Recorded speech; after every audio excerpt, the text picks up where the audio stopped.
Now, it is no doubt that a lesson plan is one of the most essential things when you're a teacher.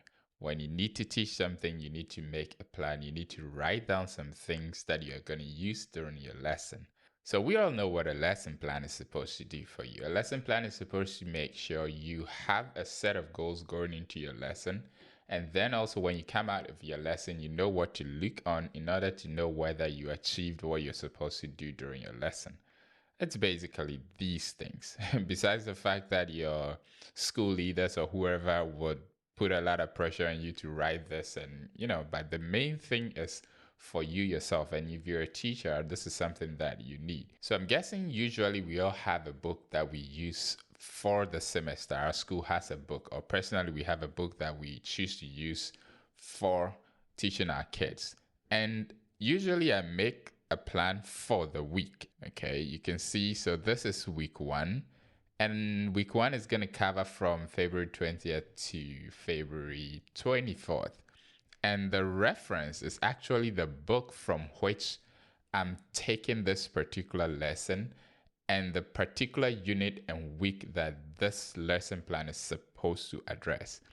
Now, the theme for this particular week is my family, and that's over there. You can see it. I'm going to be taking it one by one as we go along. So that's the theme.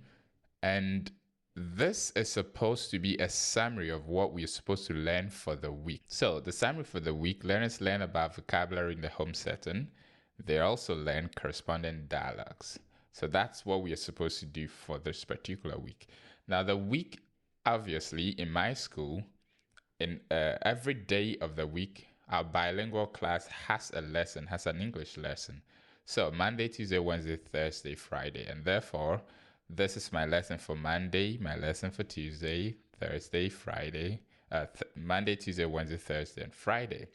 And this lesson plan is going to cover Monday. So I'm going to make a lesson plan for Monday. So let's go down to the lesson plan itself. Now, when you're making the lesson plan, you obviously have to state your subject. You have to state, well, in the lesson plan, usually people write a lesson plan and give it to their leader to look through. So it also helps if you provide some of these information in your lesson plan. And this plan is for kindergarten 1. It's for our cultural exchange class 1. So that's the room, the name of the room or the name of the class as well. Now we also have our day and date. Very obvious, you can see that. Now I state the reference here so that I'm clear on what I'm taking this particular topic from to make this lesson plan.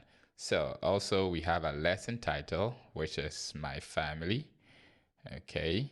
We have a lesson type. So this is vocabulary. So I know that today what I'm supposed to focus on, I'm focusing on vocabulary. Like when you come up here, you realize that under lesson type, I have vocabulary. I teach that on Monday, then I teach the dialogue on Tuesday, then phonics, and then supplementary, and then some games and all that. Now going back, okay, so lesson type. Then I come to my KPIs, which are key performance indicators. That's, to state in other terms, those are your lesson aims. And for this lesson, I have learners should be able to identify flashcards and say daddy, mommy, and family. So this is what I want to achieve during this particular lesson. During this particular lesson, that is exactly what I want to achieve. And your lesson aim, your KPI should be as clear as possible, because when you walk out of the classroom, you should be able to say very simply, was I able to achieve this? It should be as clear as possible to you and to everyone who asks this. Now, I also state anticipations and some considerations on how I will deal with those anticipations.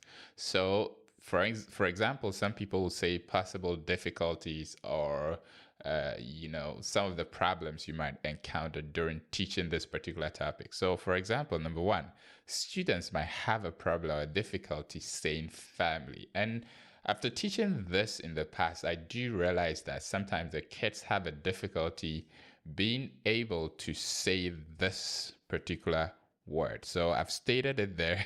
I know this from experience. So I've stated this there, and number two, I'm saying I'm going to teach it gradually and progressively, and I'm going to teach words first and no sentences. Sometimes I might bring in sentences, but I'm specifically in this lesson saying that don't bring up a lot of sentences. Just don't bring up sentences. Just teach the words.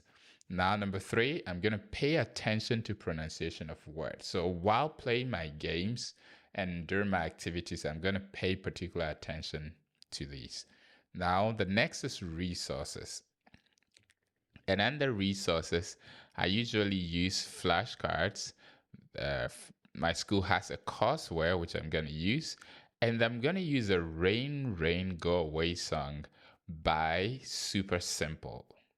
And in this particular song, actually, it's a really good song that I love. And when you listen to the song actually introduces the family. So usually what I do is I'll play the song and let them listen, and then I'll do something with the song. This is actually the song. You can check it out. So moving on. I'm going to use a hammer. I'm going to use that to play games. I'm going to use stickers as well as a form of class control. So these are the resources that I need going into this lesson. Now, this is just an extra step for me to have a perspective on some of the, passive things that the kids are going to encounter, which is the core competence. You don't really need to do this one, but, let's just mention it briefly. So communication and collaboration, personal development and leadership, creativity and innovation, critical thinking, and problem solving. These are some of the things that passively they're gonna help the kids. Okay. So I always divide my plan or my lesson into quadrants. And I've made a video talking about my lesson quadrants before, but just briefly. So for instance, in this lesson plan, I have three phases. So I have phase one, I have phase two, and then also I have down here I have phase three. Okay, down here I also have phase three right here. So we're going to take a phase at a time. And in phase one, I have these three things. I have introduction, I talk about the rules, and I have a warm-up. So it's introduction and warm-up, something to get the place where we prepare the brain for learning, where we prepare the kids to be active. I make them active and ready to get into the lesson. You know what I mean? Okay, so under the introduction, this part works like clockwork. This part is something that you don't need to think too much about. This part is usually a rapport segment, a time where sometimes one of the things that I've realized is that and you probably have to, when the kids are dull, it's difficult for them to get into that mood to learn. And that is what this part is good for. So usually I usually say hello. The kids will say, hello, Teacher William. If you've watched my videos, my class teaching videos, and I have a lot on my channel, you can check them out. I have behind the scenes where I show you an entire lesson. So you can check those out. I say, how are you? And they say, I'm fine, thank you. I say, nice to see you. And they say, nice to see you too. Sometimes I might add something like, how's the weather today? Those are for the classes where I have already taught them the weather. So when you've taught them sunny, rainy, cloudy, snowy, you can bring that also in. And then they'll say, it's snowy today, it's rainy today. But in this lesson, this class, it's kindergarten 1. I haven't taught them that yet, so I can't bring that in. Now we go to the rules. So the teacher, that's me, will say, look, stickers. And every child loves stickers. Well, until they are fed up anyways. If you're good, I'll give you 1. If you're bad, I'll take it away. If you answer Teacher William will give you a sticker.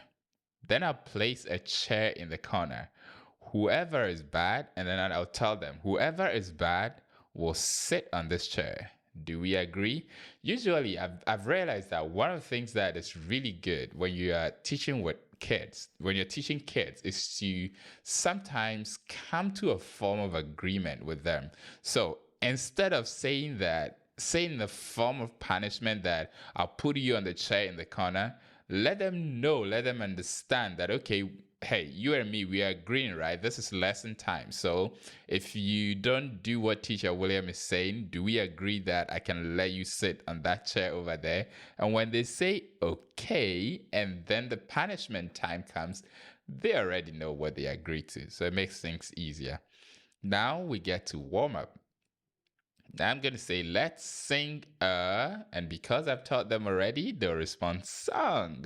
And then we'll say it together, let's sing a song. And then we go there. Hey, buddy. Okay, I have a cat roaming around. Okay, so we will sing Rain, Rain, Go Away by Super Simple, which I've showed you already. So that'll be it for that. And then, okay, now let's get to phase 2. So phase 2 is where my main lesson is. And if you have seen the methodology for teaching ESL, for teaching in general, you might have come across the 3Ps, the PPP. You know, let's bundle leading and put it somewhere, and let's look at the 3Ps, which is presentation, practice, and production. And phase 2 is where that actually happens.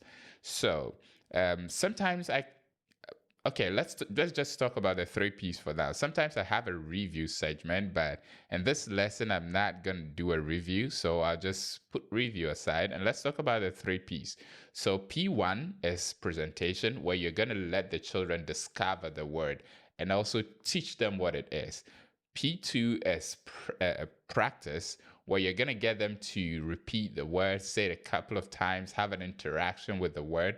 And then production is like a little test where you want to see if they can produce what you've taught them. You know, you want to see whether they can do it by themselves. So those are the 3Ps. And I'm sure you know that already, but well, just mentioning it.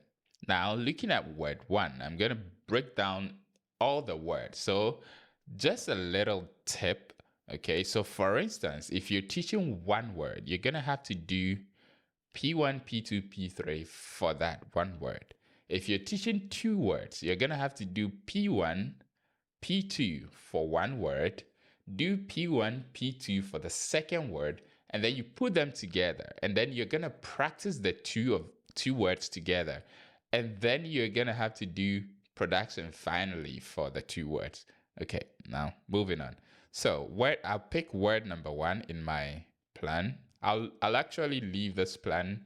I'll try and leave a link to this plan so that you can download it, however, and then you can take a look at it. Now, P1. First of all, I'm going to teach the word daddy. And P1, which is presentation 1, presentation says, use the song.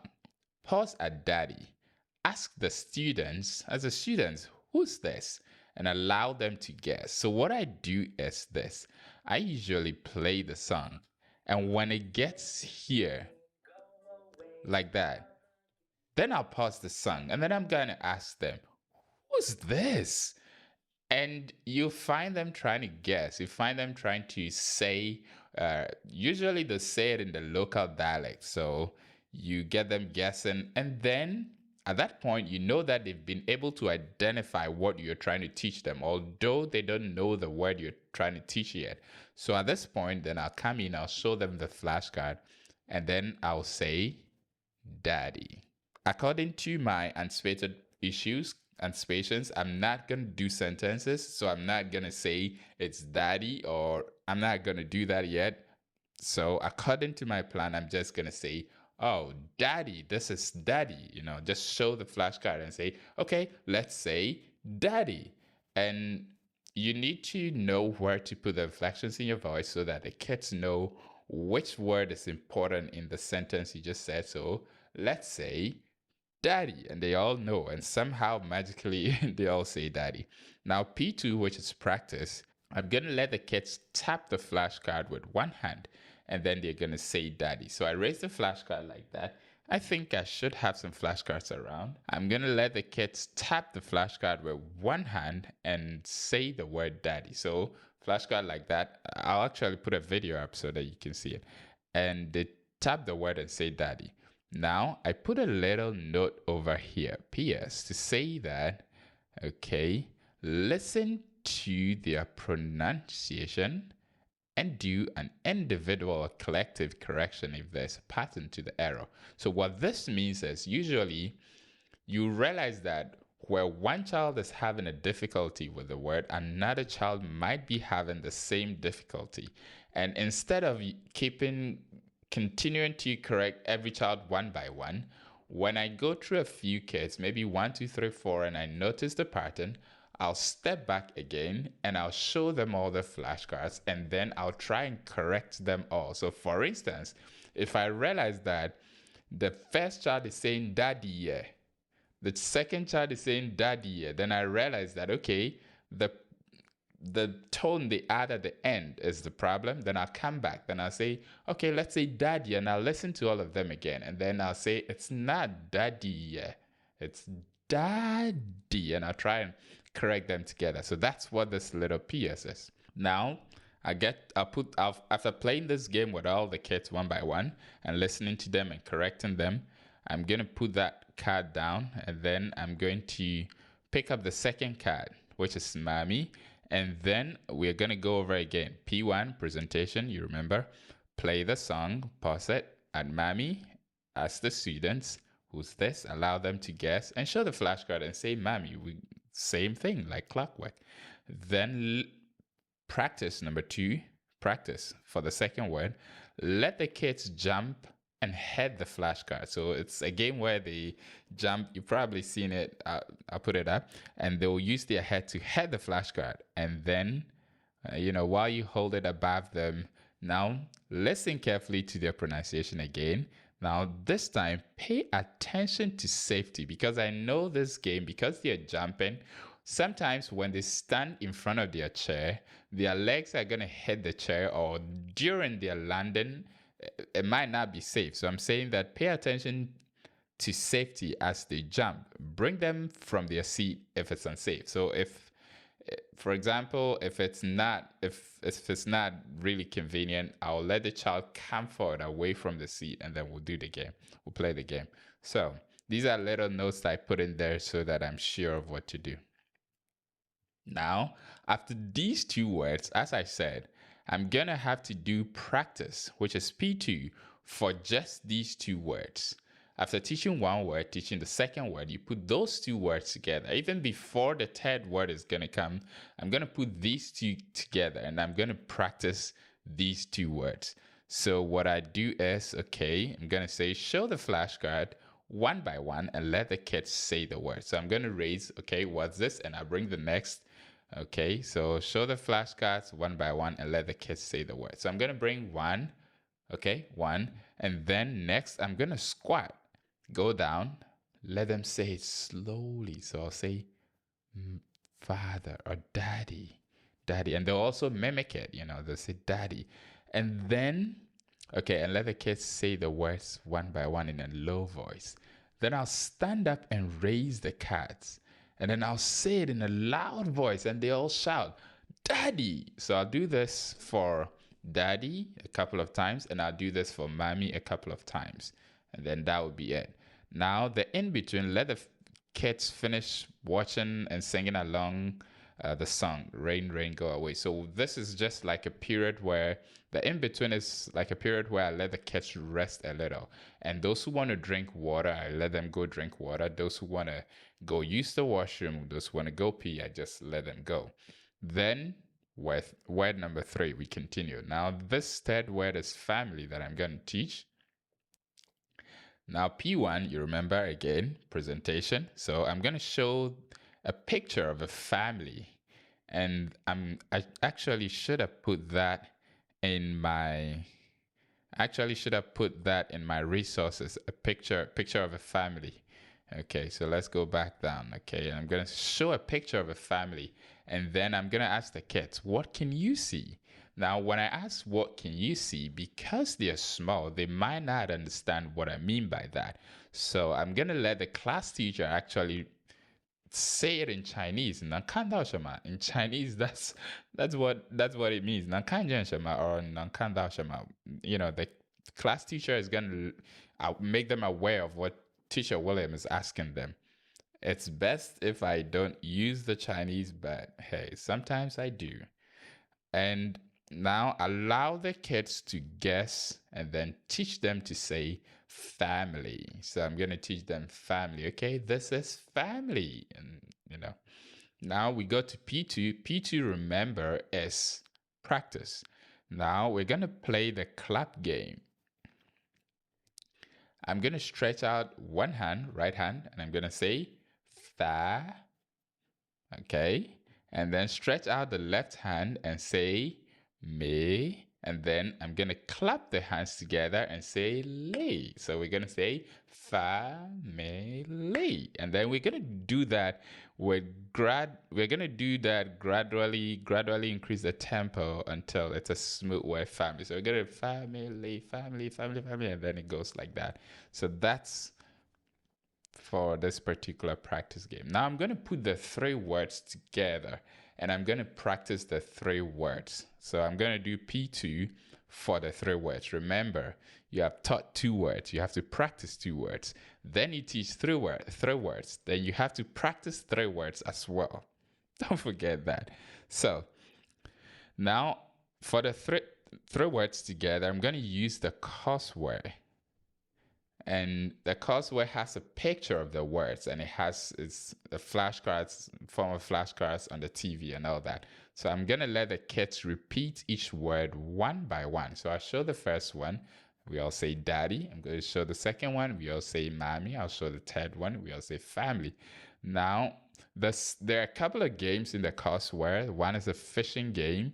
So I'm going to let the kids play. It's a form of a group game where the other kids are watching. And interestingly, they're going to keep shouting, it's this one, it's this one, it's this one. And it's fun for the kids. And then they play that game. So I'm going to use a fishing game in the courseware so the kids can practice the words randomly. Now, P3 is production. Now we get to production. This is the point where before this, you need to be aware that although there's an entire segment dedicated to production for these three words, you also have to passively try and put in some form of production in between every word you teach. For every word you teach, just a sub level of it, like just a passive one, just not passive anyways, active. Just ask them, before, even during the practice, when you're doing it together with them, at some point you can skip saying it and then you ask them to see if they're coming along with you. Now, production for these three words, that's P3. So play the hammer game. I'm going to place the flashcards on the floor, give a child a hammer, let the child hammer each flashcard and say the word. Now, P.S., assist them with the beginning sound of the word if necessary. So, for example, when the child is looking at daddy and they can't seem to remember, I'm going to say da. And when they can say daddy, okay, then I know, right? Well, what is left is just repetition. They've gotten what the word is. Now, then I'm done with that. So the next phase is phase 3. I'm going to spend about 10 minutes of this review and then exit. So we're on phase 3 right now. Now, the first thing I'm going to do is cycle through the cards and let the whole class repeat after me. So that's phase 3. That's like a final review of everything I taught. And then now I'm going to pick out and line up a few kids who have unusual difficulties. So definitely, in every class there are some kids who aren't so fast. It could be due to a lot of reasons, biological development. It could be maybe they are not up to speed with lessons, So sometimes I line them up by the side and then I'll let them repeat. Okay, daddy, mommy, family, and then the child goes and sit down one by one. So I line them up by the side and help them repeat the words one by one.